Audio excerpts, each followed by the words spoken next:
Hi there, I'm Sean Bindley, and this is Between the Lines. You know, in the course of producing this program, the basic premise of the show being interesting people with an interesting story, I get all sorts of approaches, emails, and occasionally books by new authors.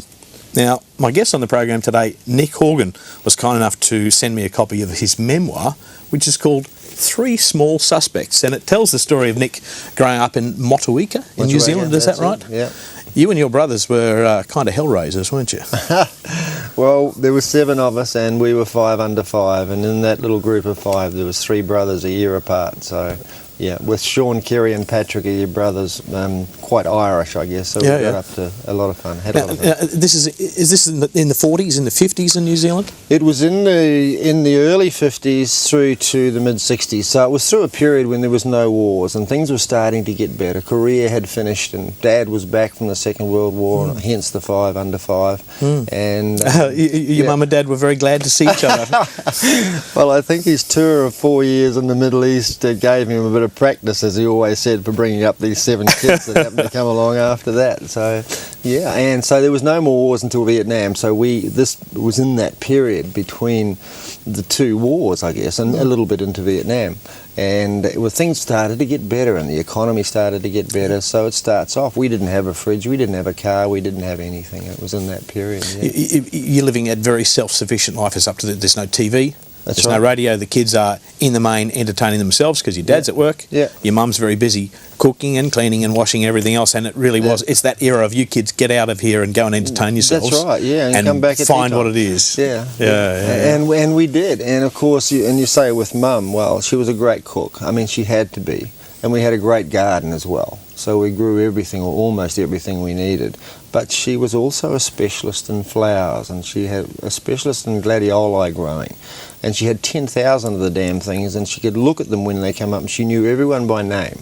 Every one of the bloody things. And yeah, it was amazing. So we had an interesting home, an interesting upbringing in amongst the gladiolis and Dad's fishing and our yahooing and carrying on. It was great. Yeah. So what inspired you to put down your recollections in a book and share them with the wider world? Because there's some pretty hair-raising stuff that you kids got up to. You were kind of crazy. Well, my granddad was an All Black, and the family were very sports-minded, and my dad was a trialist for the All Blacks, and then he was selected to play rugby league for New Zealand. And instead of going to England to play rugby league, he ended up in Europe with his 6 brothers fighting in a bloody war. Yeah. And we didn't know anything about it because those guys never talked about it, and we didn't know what Granddad did when he was a kid. We didn't know what Mum and Dad did when they were kids, and I thought, well, I'm going to write something for future generations so they will know what we got up to. It's a great shame in this day and age that a lot of our family history is not passed down for one reason or another. Yeah, and so that was really the main reason for it. I loved English at school. I was hopeless at everything else, except for rugby, which I enjoyed. I don't know whether much good at it, but I enjoyed it. And so that's really where it started. And because I was reasonably proficient at English, I thought, I want to be a teacher, or I want to be a writer. And that never happened. We couldn't afford to get to training college, or whatever the reason might have been. So, and then retiring a little early, hence the book. There's, I dare say, a whole bunch of stories in your memory banks, in your recollections of growing up, that you thought in a whole would make a great book. Yeah. What's that one story that stood out amongst all of them that you really wanted everybody to hear? Good or bad, reflecting as it does on the life of Nick Horgan and his brothers and sisters? Look, there were heaps of them. A lot of them, of course, that I put in the book, and there were a lot that I couldn't put in the book. For one reason or another? For one reason or the other. Hence, my brothers would kill me, or the publisher, in actual fact, said, well, hey, you better not put that in there. You could end up in all sorts of strife. Which were the good ones? I've had calls from various people, and they like different stories. But what I like, the ones that I like, I think The Wake was a very special one for me, which was a little episode that happened after the night my dad passed away, and we had a wake, a pure Irish wake, and all hell broke loose later on. As is often the case at a pure Irish wake. It does, that's right. And but in the younger times, there were also some fun experiences.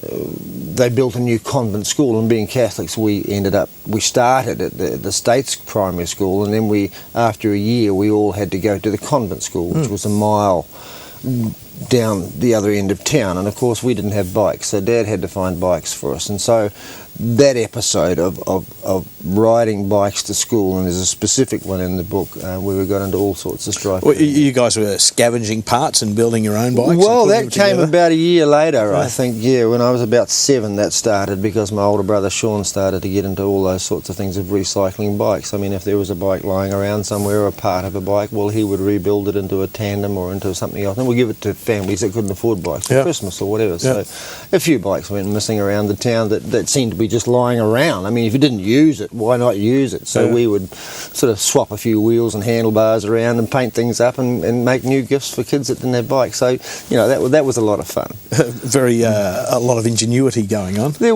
was, yeah.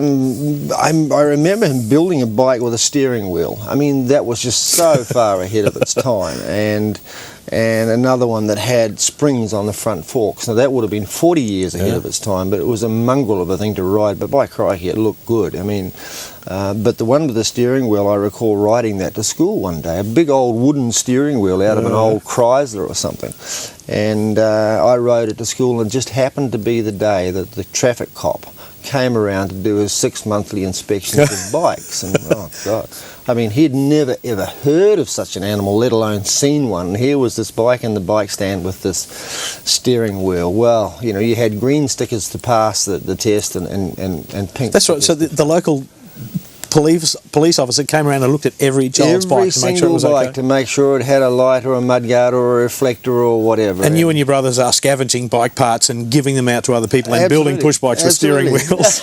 And tandems and you know, whatever you call them, with triple wheels and quadruple wheels. And yeah, it was. So what did he have to say about this particular model? Well, he just died. He just couldn't figure this one out. And of course, the head teacher, the nun at the convent school, had to be first in everything. I mean, Protestants and Catholics, especially from a teaching point of view, everyone else was a heathen, unless you were a Catholic. The head nun, you know, they were all heathens. And of course, they had to be first at everything.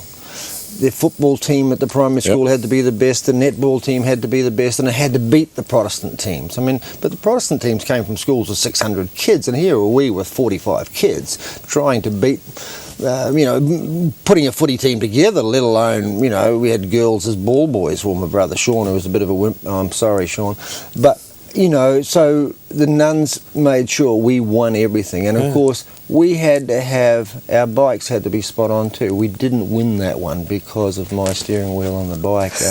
All hell broke loose, and I think I got belted for that one, if I recall. It wasn't even my fault. My brother Sean built the bloody bike, and he was at secondary school. I was the poor bugger that had to ride at the school, you know. So yeah, that was quite interesting, bikes and things. And of course, hut building was another thing that we did well, and probably another of my favourite stories, and I write about it in there. I think it's called The Hut Down the River. And out the back of our place, we were fortunate to have a cricket ground or a park.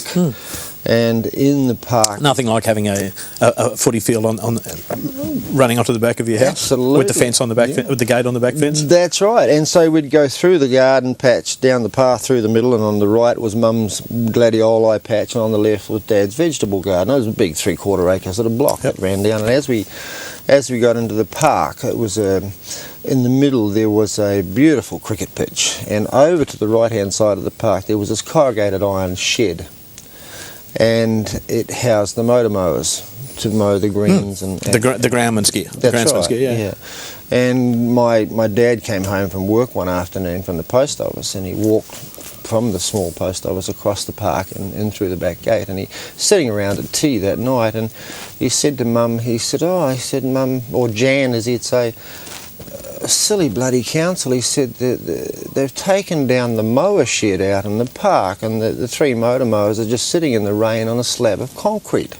And of course we're sitting around the table, and I'm, being Dad's boy, trying to sort of tell Dad what happened, and Sean's kicking me under the table, one of my other 2 brothers, and trying to shut me up. And so anyway, so Sean says, Dad, can you find a car tomorrow and a trailer? I've got some wood and some timber. I want to take it down to the river for the coming fishing season or whitebaiting season, and to build a hut. And Dad, being sort of great bloke that he was, said, he borrowed this car and trailer, and the next night he took all this timber and tin down to the river, or corrugated iron down to the river.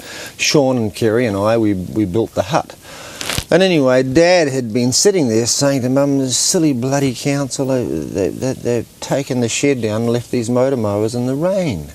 And unbeknown to Dad, the tin and the wood that he had taken down to the river was the motor mower shed. Sean had dismantled it bit by bit and numbered it all, and of course we'd taken it down to the river and built this beautiful hut for fishing, right?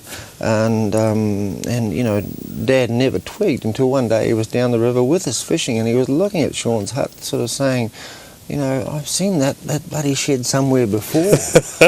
And yeah, it was an interesting story. You're watching Between the Lines. I'm Sean Bindley, and my guest on the program today is Nick Horgan. Nick's just released his memoir, Three Small Suspects, about his life growing up in Motueka in New Zealand back in the 50s. We'll be back after the break.